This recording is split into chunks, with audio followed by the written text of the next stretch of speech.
Hi ma'am, how are you? Very fine. How are you? I'm great. So ma'am, please give me your intro. I'm Dr. Harshneet Kaur. I'm a pain rehabilitation consultant. So pain rehabilitation consultant क्या होता है? Like how we meet a cardiologist for heart thing, we meet a neurologist for brain problems. Similarly, physio में भी super specializations होती हैं. So if I talk about my degree, yes, I'm an MSK physio, musculoskeletal sciences. But yes, for a better understanding, I'm a pain rehab consultant. So I take care of all sorts of back pain, migraines, knee pains, sciaticas, postural pains, blah blah pains, lot of pains. Of course, women's health related pains, period pains, tailbone pains, and lot of other concerns related to female health also. Okay, that's great. So let's start our podcast. My first question is, what are the most common posture related issues you see in students? Priyanshi, सबसे ज़रूरी बात अगर मैं अपने 21 years के career में बात करूँ, so when I started practising I used to get patients in the age group of 50, 60, 70 years, है ना. और अब करीबन 8-10 साल से I am seeing as early as 12 साल के, 15 साल के, 20 साल के बच्चे माइग्रेन, बैक पेन्स, नेक पेन्स लेके आ रहे हैं. और कहीं ना कहीं वो मान के चलते हैं कि हमारा पोस्चर खराब है तो ये होगा ही, सो दिस पेन्स होना is normal. Day by day, I'm seeing a surge in the cases of especially period pains, and girls are really struggling with that, visiting multiple doctors and also trying to sort it out. But somehow एक वो fear zone develop होते जा रहा है कि period pain तो कभी जा ही नहीं सकता. Another very common problem is that with the students थकावट रहती है, fatigue रहता है, concentration नहीं लगता है, stiffness रहती है body में, और body weakness इतनी लगती है in spite of having good food, good nutrition, still they are struggling with their active levels. Another major issue which I am seeing that yes, they are trying fitness tools. कोई gym कर रहा है, कोई योगा कर रहा है, कोई aerobics कर रहा है, कोई स्पोर्ट्स में एक्टिव है, but still they are facing this pains. So that's a huge question mark कि इतनी फिटनेस करने के बावजूद भी अगर हमें पेन्स आ रहे हैं तो कुछ ना कुछ तो कहीं गड़बड़ है. या तो वो फिटनेस बॉडी में लग नहीं रही, या शायद हम उसके लिए एलिजिबल नहीं थे, या फिर जो हम एक्सरसाइज डिजाइनिंग ऑप्ट कर रहे हैं वो हमारे लिए ठीक नहीं है, या फिर जब हम पेन्स के लिए जिस भी एक्सपर्ट को मिल रहे हैं शायद वहां से हमें पूरी मदद नहीं मिल रही है. So like how do physiotherapy helps to tackle this? सी जब भी पेन्स आते हैं ना, so pain is the alarm system of your body. सबसे पहले हमें समझना है कि पेन जो है it is your friend, it is not your दुश्मन. तो पेन तो आपको इन्फॉर्म कर रहा है कि कुछ गड़बड़ हो रहा है. मान लो अगर फीवर हो रहा है इन्फेक्शन के साथ, इट इज गुड. अगर कोई इन्फेक्शन विदाउट फीवर होगा तो it is dangerous, we won't come to know कि हमें इन्फेक्शन हो गया है. मान लीजिए अगर हार्ट अटैक हुआ with pain and without pain, I think so without pain is more dangerous, पता ही नहीं पड़ेगा. So pain is always your friend. तो सबसे पहले पेन को ये समझें आप कि पेन मुझे इन्फॉर्म कर रहा है कि कुछ गलत हो रहा है अंदर, ठीक है. अब पेन्स में यूजुअली हमारे इंडिया में कैसी चीजें स्टार्ट होती है, कुछ होम रेमेडीज, कुछ मूव लगा लो, सम ऑइंटमेंट लगा लो, है ना, सम मसल रब लगा लो, चलो नहीं आराम आया, then we start reducing all those activities which creates problem कि मैं एक्सर्शन नहीं करूंगी, या मैं लॉन्ग सिटिंग नहीं करूंगी, या मैं आगे फॉरवर्ड बेंडिंग नहीं करूंगी, या मैं जमीन पे नहीं बैठूंगी. Lot of like we try to figure out the things which trigger my pains या विच वर्सन्स माई पेन. फिर नहीं आराम आए, then usual the culture with India and here is that we meet different doctors from different domains, maybe an orthopedician, maybe an Ayurvedic practitioner, maybe a acupuncture person, maybe an acupressure, maybe some fitness person. But now here the question arises कि again meeting a physiotherapist is also a very right choice. So कहीं ना कहीं physiotherapist को patients एक optional तरीके से कई बार मिलते हैं कि ट्राई कर लेते हैं फिजियो, शायद it might work. But here I want to put stress कि फिजियो से मिलना जरूरी हो जाता है. जैसे ही आपके back pain, neck pain, knee pains या any other spine joint issues, even period pains में भी, इवन टेलबोन पेन्स हैं, chronic pelvic pains are very common with females these days. So वहाँ पे फिजियो को मिलना जरूरी है, ऑप्शनल नहीं है. अगर आपके एक्सपर्ट ने एडवाइस किया है तो अच्छी बात है, नहीं किया तो भी आप अपनी तरफ से डायरेक्टली फिजियो को मिल सकते हैं. अब यूजुअली जो फिजियो की अवेयरनेस है हमारे पास वो ज़्यादा कन्वेंशनल ट्रेडिशनल फिजियो की अवेयरनेस है, जहाँ पे हम कुछ मशीन्स का सपोर्ट लेते हैं, कुछ एक्सरसाइजेस, कुछ स्ट्रेचिंग स्ट्रेनिंग प्रोग्राम्स होते हैं, कुछ पोस्चरल एडवाइसेस, कुछ अर्गोनॉमिक्स. बट जब हमें वहाँ पे भी आराम नहीं आ रहा, then we need to really go to the expert of physio also, जहाँ पे मैंने अभी आपको अपने इंट्रोडक्शन में बताया स्पेशलाइजेशन ऑफ फिजियो, उनसे मिलना जरूरी है ताकि आप पेन से सिर्फ रिलीफ ही नहीं रिकवरी भी पा सकें. So there is a difference between relief and recovery, है ना. सो जब मेरी मूवमेंट्स रुक रही है, मुझे पेन्स बहुत ज्यादा है तो पेन्स में हूँ, मेरा पेन कम हो रहा है लेकिन मेरी मूवमेंट्स नहीं बढ़ रही है, मतलब मुझे एक्टिविटी लेवल्स जैसी मैं बढ़ाती हूँ तो मुझे पेन्स बढ़ने लग जाती है, that is a relief. But अगर मेरे रिलीफ के साथ साथ, मेरे पेन में आराम के साथ साथ मेरी मूवमेंट्स बढ़ रही है, मुझे काम करना अच्छा लग रहा है, मुझे एक्सरसाइजेस से बेनिफिट मिल रहा है, feeling more stronger, that is recovery. So अक्सर patients they come with the intention of recovery, but many a times they land up in the loop of only relief. Yes. And that is why the pain keeps on coming up बार बार. और कहीं ना कहीं एक mindset बन गया है कि physio से बहुत आराम नहीं आता, बार बार जाना पड़ता है फिजियो के पास, it's unending. सी जब तक आपकी अलाइनमेंट्स और बायोमैकेनिक्स करेक्ट नहीं होगी, आप रूट कॉज पे जाके पेन को हैंडल नहीं करेंगे, तो वो मुड़ मुड़ के प्रॉब्लम वापस आएगी. As I mention, pain is a symptom, it is not a disease. तो हमें पेन की जड़ पे जाना पड़ेगा. What is the real cause of pain, what is the real structure which is bothering you. जैसे आपने देखा होगा slip disc is a very common problem है ना इन यंगस्टर्स दीज डेज. आपको पता है स्लिप डिस्क होता क्या है? So this is your spine, और इसमें से अगर मैं 2 वर्टिब्रास को निकाल के बड़ा करूं, so it will look something like this. ठीक है, this is your vertebra and this is your disc, the red structure. It acts as a, ये बिल्कुल जेल बेस्ड स्ट्रक्चर है, सारा दिन ये कुशन की तरह काम करता है. शॉकर, जैसे हमारी 2 व्हीलर्स और कार्स में शॉकर्स होते हैं ना, वैसे हमारे स्पाइन में शॉकर की तरफ काम करता है. इट मीन्स ये सारे फोर्सेस को अब्सॉर्ब करता है. कौन से फोर्सेस? जब हम सडनली उठते हैं, बैठते हैं, चलते हैं, रूटीन में भी मूवमेंट्स करते हैं, whatever we do, this disc acts as a shock absorber. और इसको बोलते हैं स्लिप डिस्क. ये खिसक गई, ये वापस अंदर नहीं आएगी. ठीक है. Usually after 20-21 years of age, मैं अगर किसी भी इंसान का MRI निकालूंगी तो हो सकता है कि कुछ ना कुछ डिस्क खिसकी हुई, जिसको मेडिकल भाषा में डिस्क प्रोलैप्सिस कहते हैं, या एनुलर डिस्क टीयर्स जो होते हैं, वो दिख सकता है. बट वो जरूरी नहीं है आपके दर्द का जिम्मेदार हो. Lot of time students do come to my OPD saying कि मैम डिस्क खिसक गई है, मेरा L4 L5 का प्रॉब्लम है, L5 S1 का प्रॉब्लम है, कभी स्पोर्ट्स इंजरी हुई, कभी जिम में ओवरडू किया, कभी कोई रोड ट्रैफिक एक्सीडेंट हुआ, या बस जस्ट मसल वीकनेस थी, मसल सपोर्ट नहीं कर पाई और बैक पोस्चर्स लिए स्लिप डिस्क हो गई. ठीक है. बट यहाँ पे समझने वाली बात है कि हर डिस्क तकलीफ नहीं देती. और उससे भी जरूरी बात, डिस्क अकेला कभी भी पेन नहीं दे सकता, है ना. जैसे आपने सुना होगा कि जी स्लिप डिस्क का प्रॉब्लम है, तो जो डिस्क है वो सिर्फ एक स्ट्रक्चर है आपके स्पाइन का. उसके अंदर लिगामेंट्स भी है, मसल्स भी है, जॉइंट्स भी है, तो वो सब मिलके आपको दर्द दे रहे हैं. कभी भी डिस्क अकेला दर्द दे ही नहीं सकता. तो फिर हम इसका इतना टेंशन भी क्यों पाल रहे हैं? और ये सेल्फ हीलिंग स्ट्रक्चर है, स्पेशली आप लोगों की एज में ना, लाइक मैंने से early years before 26 years of age, ये सेल्फ हीलिंग क्यों है?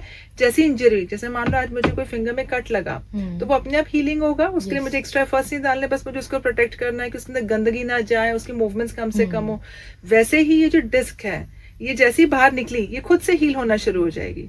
तो वो अगर मुझे कोई भी पेन 2 या 3 महीने से ज्यादा रह जा रहा है, तो वेरी मच लाइकली है कि वो आपको स्लिप डिस्क बॉदर नहीं कर रही है. It is your functional alignment in the spine which is got compromised, और वो आपको पेन दे रहा है रादर देन वो स्ट्रक्चर. सो ऐसे ही कितने सारे पेशेंट्स आते हैं नी पेन्स लेके. 60% knee pains are not even because of knee, they are the referred pain of spine. जैसे हमारा हार्ट का दर्द बाਹਾਂ में जाता है ना, वैसे ही हमारी स्पाइन का दर्द घुटने में आता है. It can become a heel pain, it can become a foot pain. बहुत सारी गर्ल्स को फिक्र रहती है हमने शायद ज्यादा हील्स पहन ली इसलिए पेन आ रहा है. सो आई एम नॉट एनकरेजिंग कि हर वक्त आप हील्स पहने, लेकिन इतना भी हील्स से डरने की जरूरत नहीं है कि अगर मैंने ज्यादा हील्स पहन ली तो पेन आएगा ही आएगा. अगर आपकी मैकेनिक्स अच्छी है, आई मीन टू से the alignments in the spine, जो अगर आपका मसल्स और स्पाइन का कोऑर्डिनेशन अच्छा है. अब कोऑर्डिनेशन का मतलब जब स्पाइन और मसल्स मिलके काम करते हैं तो ऑटोमेटिकली आपको हील पेन्स लॉन्ग रन में बॉदर नहीं करेंगे. Many times this heel pains are a referred pain of spine. कितने बच्चे हैं गर्दन की दर्द के साथ आते हैं, है ना, cervical pain is so common. कितने बच्चे हेडेक्स प्रॉब्लम लेके आते हैं, माइग्रेन का इशू लेके आते हैं. कितनी बार ये प्रॉब्लम आपके सर्वाइकल का रेफर्ड पेन होता है. मतलब हमें दर्द तो हेडेक आ रहा है, लेकिन जड़ उसकी नेक या पीठ में पड़ी हुई है. नेक या पीठ की आपकी मसल्स वीक है, वहां की अलाइनमेंट पुअर है, हेडेक बार बार डेवलप हो रहा है. और स्टूडेंट्स में लॉन्ग सिटिंग आवर, स्क्रीन का एक यूज करते वक्त बैक पोस्चर्स होते हैं, स्टूपिंग होती है बहुत ज्यादा, स्लाउच पोस्चर्स यूज होते हैं, तो अपर बैक हमेशा क्रूशल होता है, हमेशा वीक होता है. So how do you think कि जो स्क्रीन टाइम है अगर वो ज्यादा होता है तो कैसे में स्पाइन को और पोस्चर को अफेक्ट करता है? अब यहाँ पे आपने बहुत अच्छा क्वेश्चन पूछा. काफी सारे पेरेंट्स को और बहुत सारे स्टूडेंट्स को फिक्र रहती है कि स्क्रीन का ओवर यूज तो हमें पेन्स देगा ही. मुझे एक बात बताओ, can you stay away from screen? No. Being a doctor मैं भी नहीं रह सकती, है ना. बीइंग अ डॉक्टर मैं भी जब फ्री होती हूँ तो मेरा लैपटॉप पे I have to do my some studies. Of course we all love games, we all love TV and movies and OTT channels. So somehow हमारा एंटरटेनमेंट रिसोर्स स्क्रीन बनते जा रहा है. एंड पढ़ाइयाँ तो है ही है, प्रोफेशनल यूज तो है ही है. तो ये हमने जहन से सबसे पहले डर निकालना है कि स्क्रीन मुझे बैक पेन देगा, नेक पेन देगा. अगर कोई बच्चे को हमने स्ट्रॉन्ग बनाना है, how we do that, we feed him so nicely with good food, good nutrition, activity level raise रखते हैं ताकि उसकी इम्यूनिटी स्ट्रॉन्ग हो जाए. वंस उसकी इम्यूनिटी स्ट्रॉन्ग हो गई तो उसको धूल मिट्टी में बिठा देंगे तो भी उसको इन्फेक्शन नहीं होगा. अगर हम हमारे स्पाइन को स्ट्रॉन्ग बना दें तो स्क्रीन का ओवर यूज हमें डैमेज नहीं करेगा, हमें नुकसान नहीं देगा. पर स्पाइन को स्ट्रॉन्ग बनाने का मतलब सिर्फ पुशअप, सिटअप्स और वर्कआउट्स ही नहीं होता. There are lot of factors which contribute towards spine strengthening. क्योंकि usually this is a very big myth कि हम जब वर्कआउट्स करते हैं या जब कोर स्ट्रेंथनिंग करते हैं, पिलाटेस करते हैं या different tools, there could be gym, that could be yoga, और भी बहुत सारे ऑप्शंस हैं हमारे पास फिटनेस के, तो वो सफिशिएंट है to make my spine strong. So that is something we need to pay attention here now. Yes. And my next question is, like, there are many signs that we see in our body कि pen हो गया, but still we try to ignore it. So हमें कैसे पता चलेगा कि जो pen है ये नॉर्मल है या फिर we can just let it go and we can use pain killers for it? जब बुखार होता है तो आप कैसे चेक करते हो?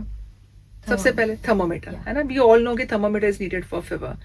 99 का बुखार 2 दिन हो तो ठीक है, तीसरे दिन चौथे दिन हो जाए तो फिर रश द डॉक्टर. बिल्कुल फीवर जा क्यों नहीं रहा, क्यों ऐसा क्यों करते हैं हम? Because we think काफी दिन हो गए, अब सीरियस हो गया, और इट इज लाइफ थ्रेटनिंग, है ना. It might take toll on our health. ज्यादा बॉडी वीकनेस आ जाएगी, आप vital organs can get damage. जो हमारे बहुत बीपी, पल्स वगैरह है वो भी फ्लक्चुएट हो सकते हैं, इसलिए we rush to the doctor. और हम बुखार का इलाज तो नहीं ढूंढने जाते डॉक्टर के पास. वी गो कि हमें पता लगाना है बुखार जा क्यों नहीं रहा या बुखार का कारण क्या है.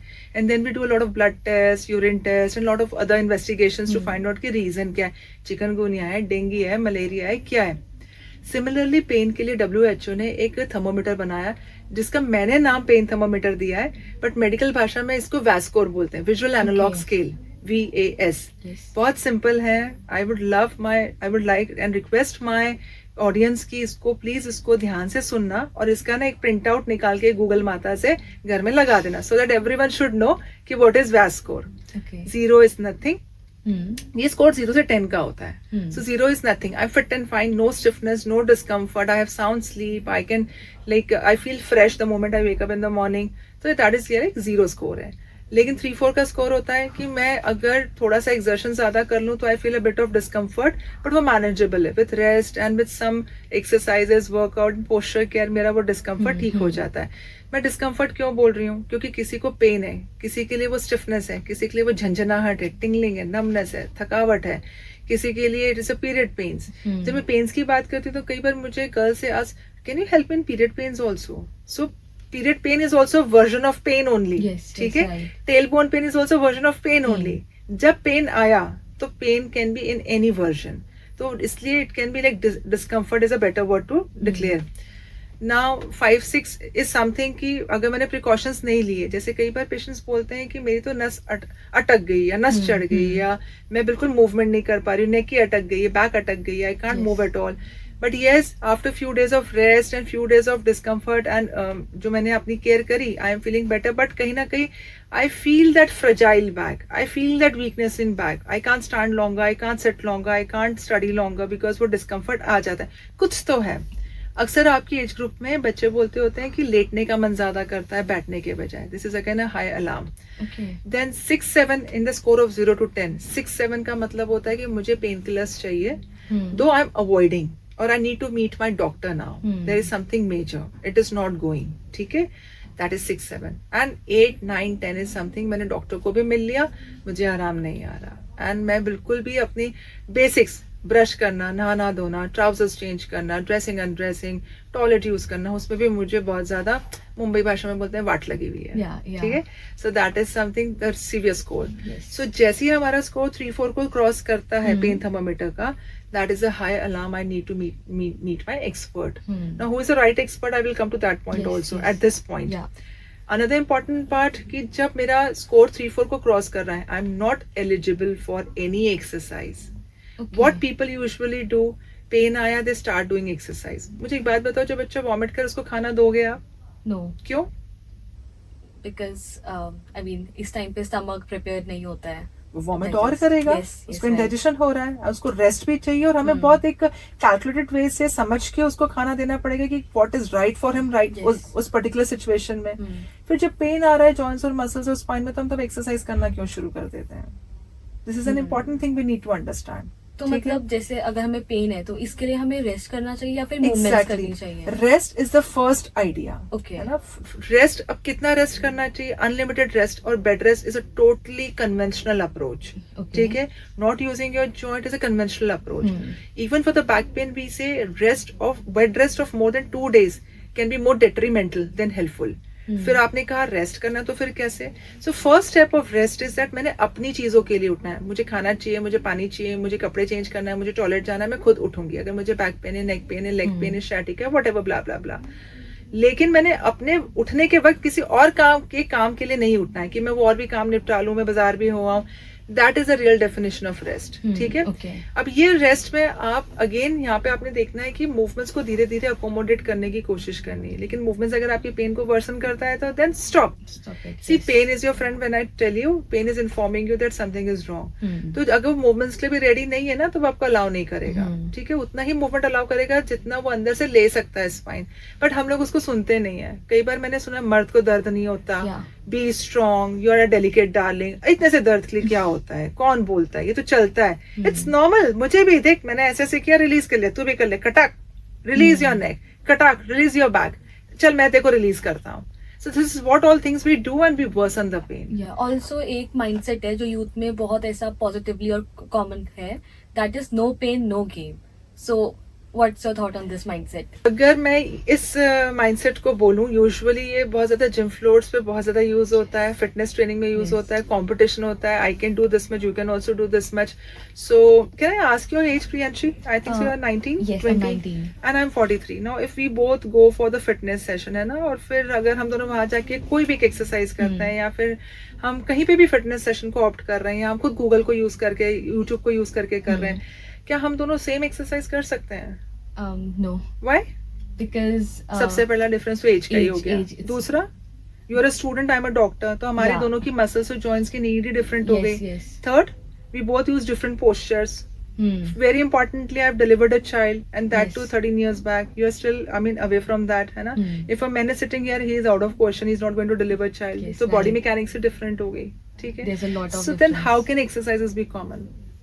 Now, जब हमने बोला no pain no gain concept, तो हम क्या कर रहे हैं? कोशिश, एक सिंपल सा एग्जांपल, एक टो टचिंग एक्सरसाइज होती है ना, जिसमें कहते हैं हैमस्ट्रिंग रिलीज कर रहे हैं, Yes. Can you touch your toes? And I see children की they go beyond their limit. So जब हम टो टचिंग की बात कर रहे हैं तो टो टचिंग में 2 तरीके से हो सकती है।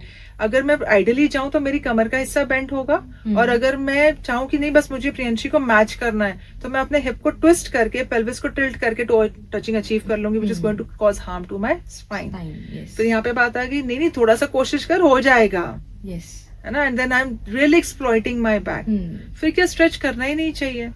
सी, जब हम लोग अपनी बॉडी को ज्यादा सिडेंटरी लाइफस्टाइल में, जब सिटिंग में ज्यादा है, तो हमारे लिए जरूरी हो जाता है, जैसे हम डाइट के लिए डाइटिशियन को मिलते हैं, वैसे हमने फिजियो को मिलके एक्सरसाइज डिजाइनिंग लेनी है कि मेरे लिए which kind of exercise is good, right, how long I can do, how much I should do, rather than just discussing among yourselves कि नो पेन नो गेन.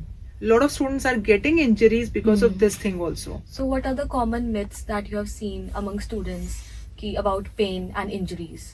सबसे पहला मिथ तो है कि पेन है, जिम कर लेते हैं, जिम चलते हैं, जिम हर चीज का इलाज है ना? दूसरा है, वेरी इंपॉर्टेंटली, पेन हो रहा है, चल ठीक है, let's have some drinks, let's have something which for the minute or for a few moments you can avoid that pain, you will just forget that pain, है ना? मैंने भी ये गोली ली, तू भी ले ले गोली, मैंने यहाँ मालिश कराई, तू भी मालिश करा ले, ठीक है? मैंने ये एक्सरसाइज किया, मुझे हेल्प किया, आप भी कर लो, ठीक है?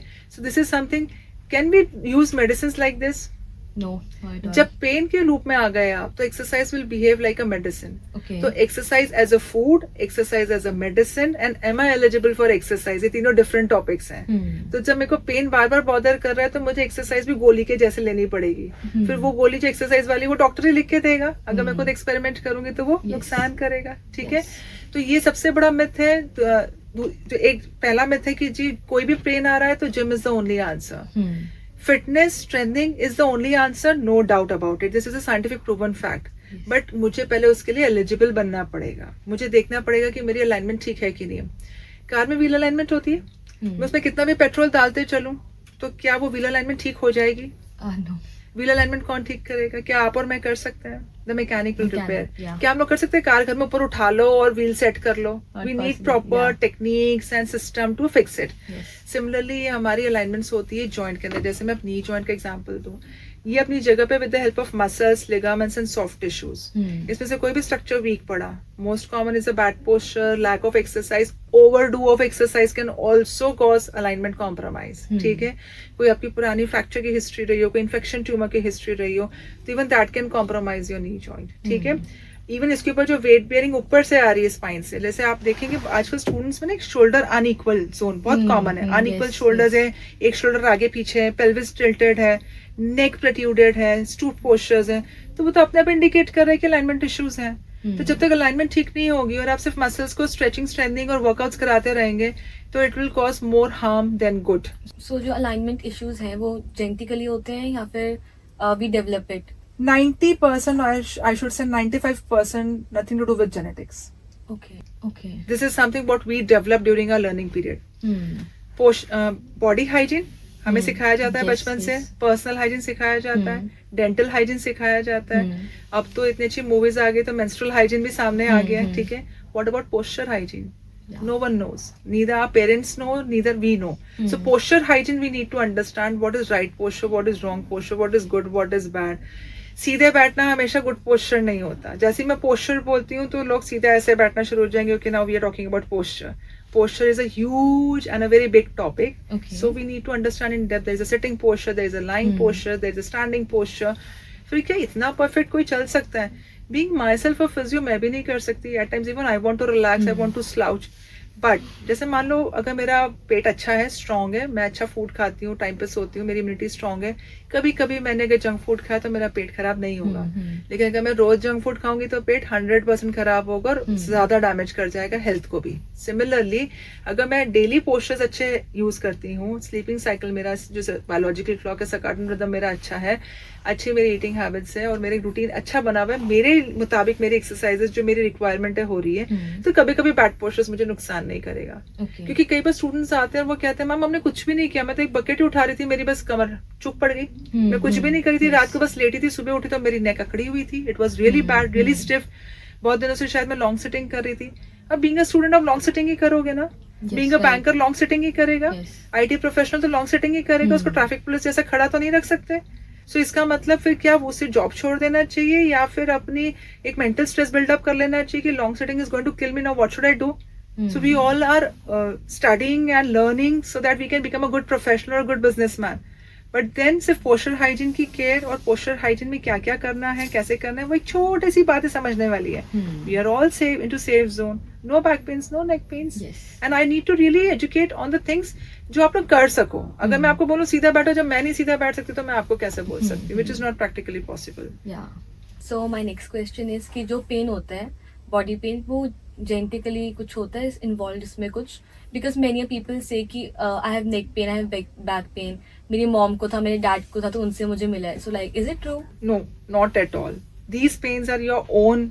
You have built up the problems, either due to lack of awareness and as I mentioned, lack of exercise, overdose of exercise. There may be a lot of reasons, but it genetically pass नहीं होते pain. Okay. Lot of people have that constraint कि arthritis है ना? So lot many बहुत कम arthritis है जो genetically transfer होती हैं। लेकिन अगेन आर्थराइटिस में भी पेन आपको 100% आएगा, ये भी बहुत कन्वेंशनल कॉन्सेप्ट है। जैसे हम कहते थे ना कि भाई मेरे फादर को डायबिटीज है तो मुझे डायबिटीज हो सकती है, यस हो सकती है, but you can always delay it and you can even avoid it also with a good lifestyle. Similarly अगर ये कुछ जेनेटिकली पास डिसीजेस है, कुछ 90-95% pains are your own self created pains, ठीक है, बट जो मैं 5% की भी बात कर रही हूँ, they can be also avoided और delayed with your good lifestyle modification, जिसमें इंपॉर्टेंटली आपकी मूवमेंट्स का मेजर रोल है। अब मूवमेंट्स में अक्सर लोग ऑप्ट करते हैं कि मैं कोई जिम चले जाऊँ, कोई ट्रेनर आ जाए, कोई योगा कर लूँ, है ना, कोई टूल, बट द फर्स्ट आपकी जो ट्रेनिंग शुरू होती है वो फंक्शनल अलाइनमेंट्स की, आपके घर के काम से। जितना आप घर के काम करेंगे, जैसे खुद से थोड़े थोड़े कपड़े धोना, थोड़ा सा बर्तन धोना, थोड़ा सा प्रेस करना, थोड़ा सा घर की मेंटेनेंस करना, सफाई करना, उसका कोई मैच ही नहीं है, उस जैसी कोई एक्सरसाइज बनी ही नहीं है। और जब तक आप ये जैसे डीप स्क्वाटिंग जो इंडियन टॉयलेटिंग सिस्टम हम कहते हैं, मैंने आजकल बच्चों में देखा, हम डीप स्क्वाटिंग कर लेते हैं, take it as an advance exercise. अरे बाबा, ये तो रिलैक्सिंग पोजीशन है बॉडी की, you are nothing doing something great. But yes, deep squatting is very important to improve your pelvic floor strength. The moment you have good pelvic floor strength, that is a crux, that's a base for your spine strength, for your core strength. डोले शोले बनाने तो pelvic floor को strong करो. अगर pelvic floor strong नहीं है तो spine strong कभी भी नहीं हो सकती. तो जो होम रेमेडीज जो करते हैं काफी पेन रिलीफ के लिए, सेल्फ ट्रीटिंग, तो इससे हमारा पेन वर्स होता है कि better? See, home remedy can help you to some extent, है ना. एटलीस्ट वो आपको वो एक पेन की वजह से जो मेंटल स्ट्रेस बढ़ रहा है क्योंकि तेज दर्द है, तो उससे at least it will take care. But home remedy पे सरवाइव करना और बार बार उसको ऑप्ट करके अपने पेन को मैनेज करना is something you are going to create a hidden problem inside.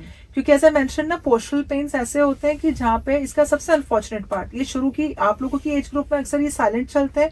They pop up after 30-40 years, maybe after delivery, maybe after your professional occupational hazards, or many a times what happens, these pains really worsen for no reason, but patient is able to work. मतलब वो pen बोल रहा है लेकिन काम भी सारा कर रहा है. तो everyone wonders वो पेन है कहाँ. यस यस, ठीक है, because we start to live with it, है ना. एंड कई बार पेरेंट्स भी हमारे डाउट करते हैं कि फिर पेन है कहाँ. आप तो पार्टी भी कर रहे हो, आप तो पढ़ाई भी कर रहे हो, आप तो फ्रेंड्स टाइम भी कर रहे हो, फिर पेन है कहाँ. बिकॉज हम सबके माइंडसेट एक अभी भी वो ओल्ड माइंडसेट है कि पेन मतलब बेड रिडन होना ही पेन होता है. But we are not coming out of that story कि बेड रिडन एक वर्जन है. ठीक है, और जो पेन कॉन्स्टेंटली बोल रहा है वो भी उतना ही इक्वली बैड वर्जन है जैसे बेड रिडन पेशेंट का हालत होता है. ठीक है, या कॉन्स्टेंटली फटीक में हो, थकावट में, स्टिफनेस में, that is also equally bad. That is not कि वो कम बैड है और ये ज्यादा बैड है. So my next question is, what are the most common mistakes जो कि पेशेंट्स करते हैं during recovery? Okay, the first thing, क्योंकि वो लाइफ थ्रेटनिंग नहीं है तो we don't inform, we don't accept it कि ये मुझे हो रहा है ना. जैसे भी आपने मुझसे पूछा था ना कि नो पेन नो गेन, तो हम लोग उसको मान के चलते हैं part and parcel of our growth. तो उसको हम इग्नोर वहां कर जाते हैं. फर्स्ट थिंग तो क्या हर छोटे पेन के लिए हमें डॉक्टर के पास जाना है? नहीं. मैंने अभी आपको 0 से 10 का स्कोर बताया. मेक इट अ फ्रेंड, उसकी हैबिट बना लो, है ना. कोई भी आपसे पेन की बात कर रहा है, अभी 3-4 से ज्यादा का पेन है, तो then yes you need to meet a doctor. ठीक है. Usually in western countries what happens, you are suppose to meet a physician, family physician, and he helps you to decide that you need to meet a orthopedician, you need to meet a physio, you need to meet a pain rehab expert. But हमारे यहाँ थोड़ा culture ऐसा है कि we go to a orthopedician, nothing wrong. Yes, you can always visit to find out कोई red flag sign तो नहीं है, कोई major trauma infection तो नहीं है.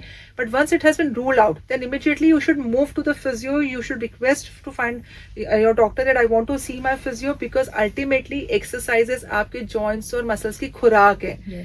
जब तक आप food normal लेना शुरू नहीं कर जाओगे without pain, तब तक आप कोई भी मजबूती फील नहीं करोगे. And then बार बार home remedies are going to worsen your situation. And my next question is, what are the daily habits जो स्टूडेंट्स को अडॉप्ट करनी चाहिए किसी भी फ्यूचर पेन के लिए?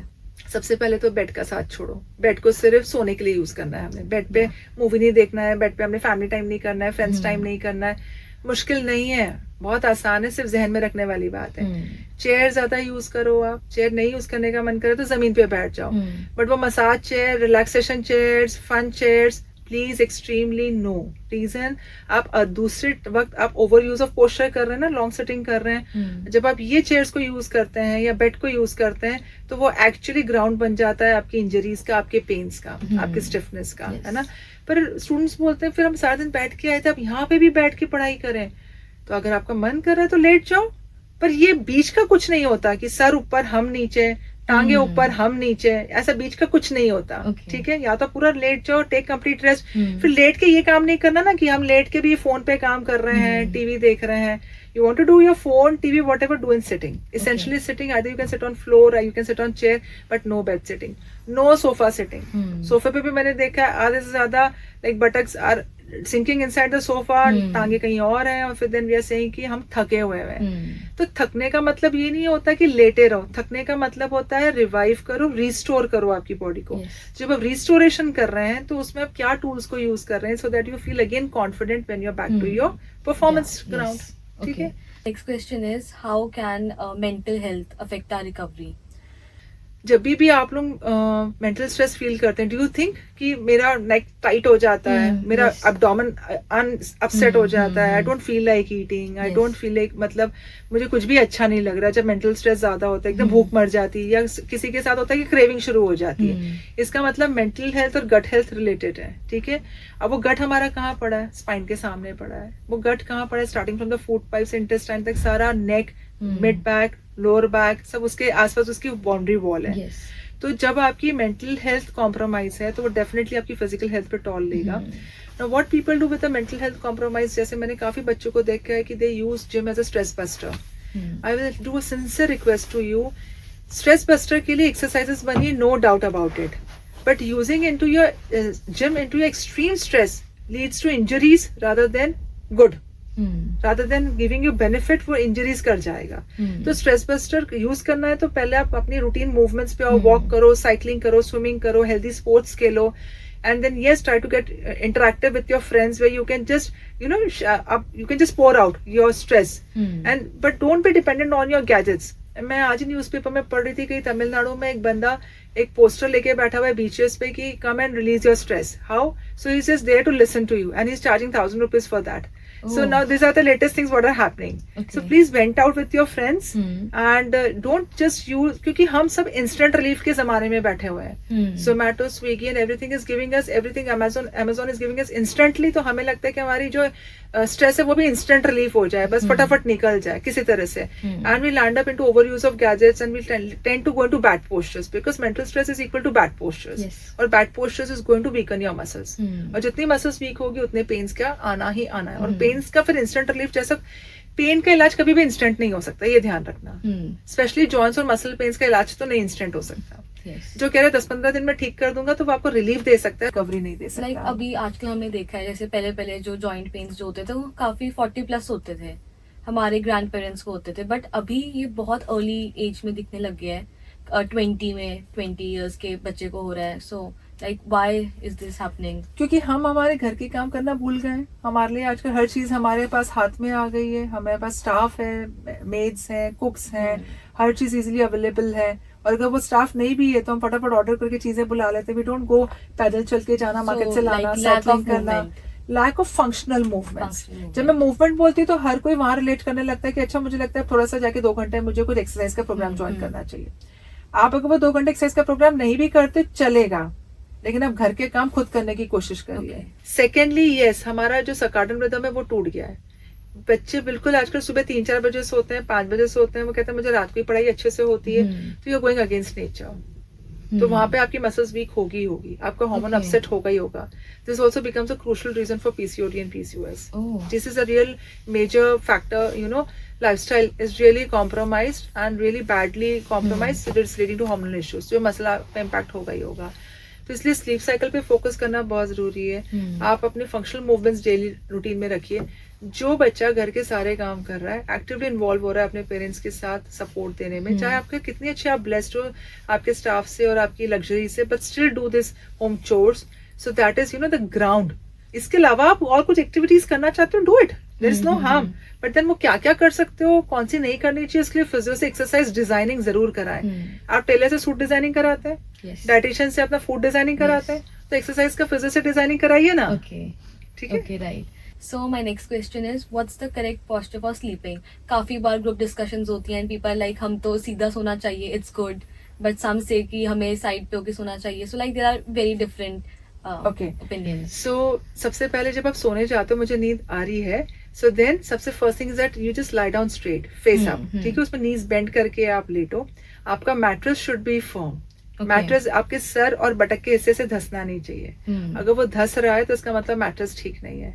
आप किसी भी कंपनी का ले लो, किसी भी ब्रांड का ले लो, doesn't matter. All companies are good.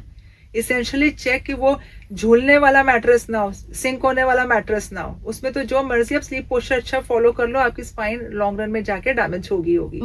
So essentially it has to be firm. Lot of people believe कि जमीन पे सोना अच्छा है कि मैट्रेस पे सोना अच्छा है. जमीन में सोना तब तक अच्छा था जब तक वो मड हाउसेस थे.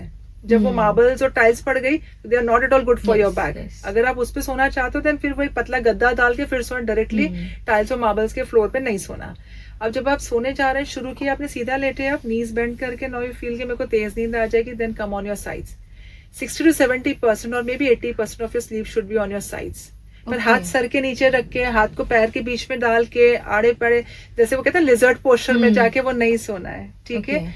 उसके बाद जब भी बीच में अगर आपकी बाई चांस नींद खुलती है या सुबह अर्ली मॉर्निंग जब आप उठ जाते हैं तो उस वक्त आप कुछ देर उल्टा भी सोएं। Lot of students they don't sleep face down. It is also very important part of your healthy sleeping posture that really destresses your spine. जब आप सारा दिन थक गए, बीच बीच में होता है ना हमें ब्रेक चाहिए यार, है ना, मुझे थोड़ी देर लेटना है, उस वक्त आप उल्टा लेट जाओ in a book reading position, छत की तरफ देखो, it will de-stress your spine, it will take care of your disc also very nicely, ठीक है। लेकिन essentially mattress भी important है और आपका पोस्चर भी important है, और स्लीपिंग पोस्चर आपका अच्छा तभी रहेगा जब आपने सारा दिन पोस्चर अच्छा यूज किया है। जैसे हमने सारा दिन उटपटांग खाना खाया तो रात को पेट दुखेगा। अगर आपने दिन में आपने बैड पोस्चर्स यूज किए, लैक ऑफ एक्सरसाइज है या आपकी सर्कैडियन रिदम बिगड़ी हुई है तो डेफिनेटली आपका स्लीप पोस्चर भी बिगड़ेगा। तो ma'am how do you motivate patients जो अपनी रिकवरी के टाइम पे अपनी होप लूज करते हैं कि ओ अब तो ये ठीक ही नहीं होएगा, we have to live with it now. So see pain is not like something की जो ठीक नहीं हो सकता, पेन जीरो हो सकता है, but consistency and patience is the formula.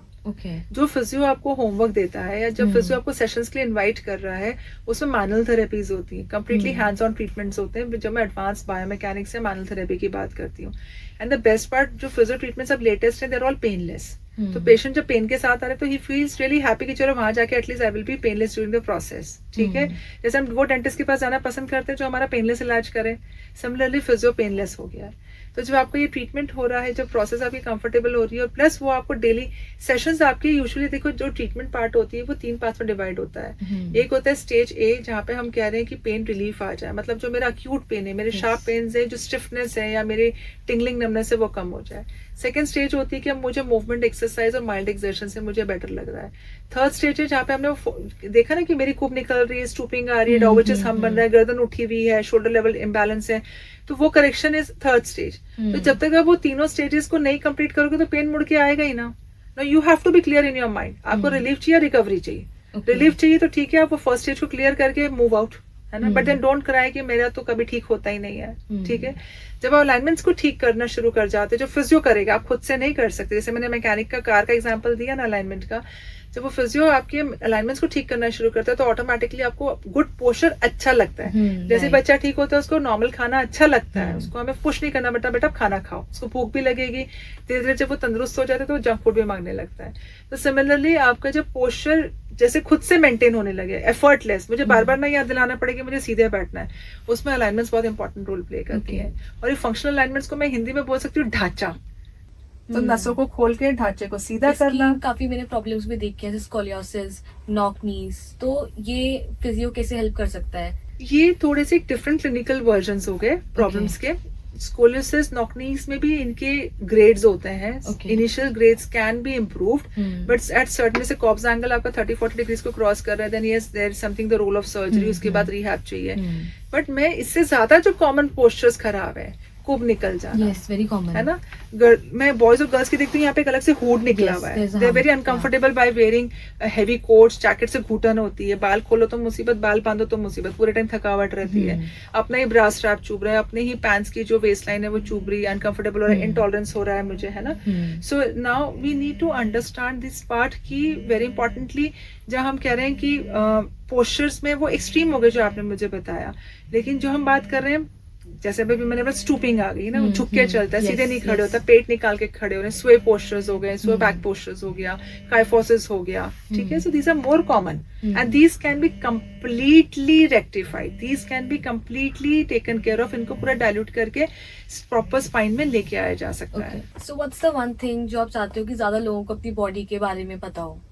सबसे पहले तो पेन को अपना फ्रेंड बनाओ, पेन को सुनो, इग्नोर नहीं करना, है ना। छोटा पेन है तो भी बताओ, बड़ा पेन है तो भी बताओ, है ना। और किसको बताओ? पहले अपने फ्रेंड्स को बताओ, पेरेंट्स को बताओ।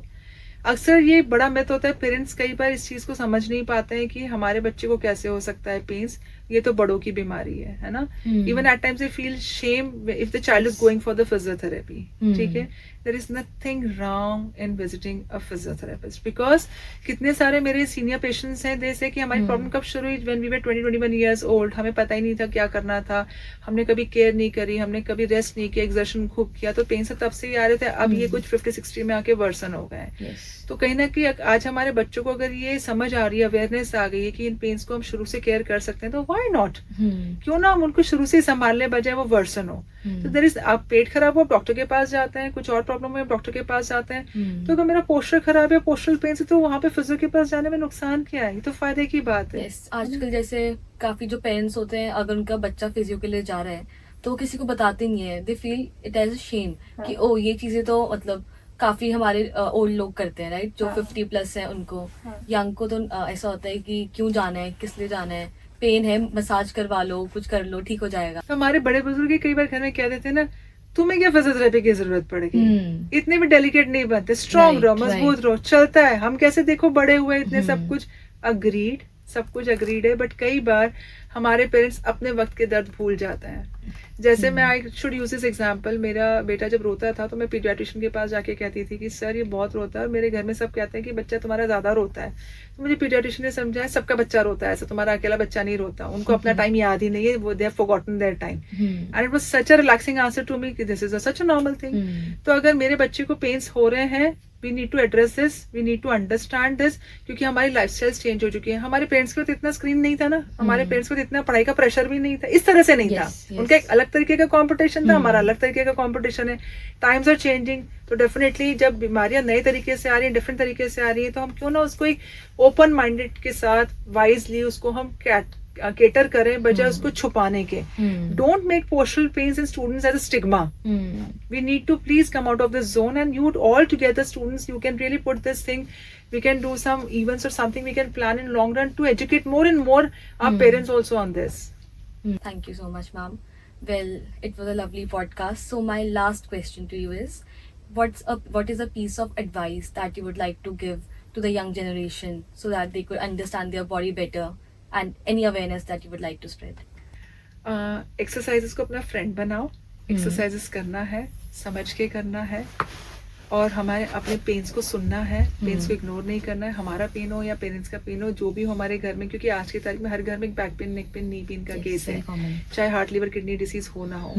तो ये साइलेंट पैंडेमिक चल रहा है, पुराना पैंडेमिक है, मोर प्रॉब्लमेटिक देन कोविड, क्योंकि कोविड तो पकड़ में आ गया, लेकिन इसके लिए बहुत ज्यादा अवेयरनेस नहीं है। तो please take care of your spine and joints, क्योंकि आप लोग सब इतना अच्छा पढ़ रहे हैं, इतनी अच्छी मेहनत कर रहे हैं, इतनी एडवांसेस और टेक्नोलॉजीज की इन्वेंशंस कर रहे हैं और क्रिएटिविटी कर रहे हैं to excel into your careers. But क्यों ना हम थोड़े अपने पेरेंट्स से और स्मार्ट हो जाए, हेल्थ और वेल्थ साथ में लेके चलें, हेल्थ और वेल्थ को साथ में ग्रो करें, rather than only wealth wealth wealth, only rather than responsibilities. क्योंकि आज हमारे पास ये अवेलेबिलिटी है, अवेयरनेस है, एक्सपर्ट्स हैं कि हम हमारे हेल्थ को और वेल्थ को साथ में लेके चल सकते हैं। Not at the cost of health we are going to grow up wealth.